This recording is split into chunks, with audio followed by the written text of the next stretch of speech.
దేశవ్యాప్తంగా వివిధ నియామక పరీక్షల్లో అవకతవకలకు సంబంధించి దాదాపు 158 కేసులు ఇంకా విచారణ దశకు నోచుకోకుండా కోర్టులో పెండింగ్లో ఉన్నాయి. వీటిలో ఢిల్లీలోని కోర్టుల్లో 25 కేసులు పెండింగ్ ఉండగా బీహార్లో 5 కేసులు పెండింగ్లో ఉన్నాయి. ఈ కేసులన్నిటిపై సిబిఐ దర్యాప్తును పూర్తి చేసినప్పటికీ కోర్టుల్లో విచారణ ప్రారంభం కాలేదని సంబంధిత వర్గాలు వెల్లడించాయి. విచారణకు నోచుకోని కేసుల్లో కొన్ని 2 దశాబ్దాలు నమోదైనవి కూడా ఉండడం గమనార్హం. అయితే ఈ కింద జాప్యానికి స్వస్తి పలకాలని సిబిఐ నిర్ణయించింది.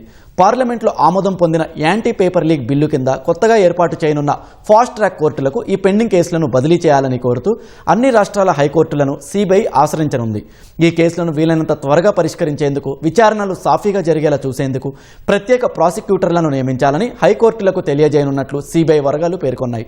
కేసుల విచారణలో సుదీర్ఘ జాప్యం వల్ల న్యాయ ప్రక్రియ తీవ్రంగా దెబ్బతింటుందని వెల్లడించాయి.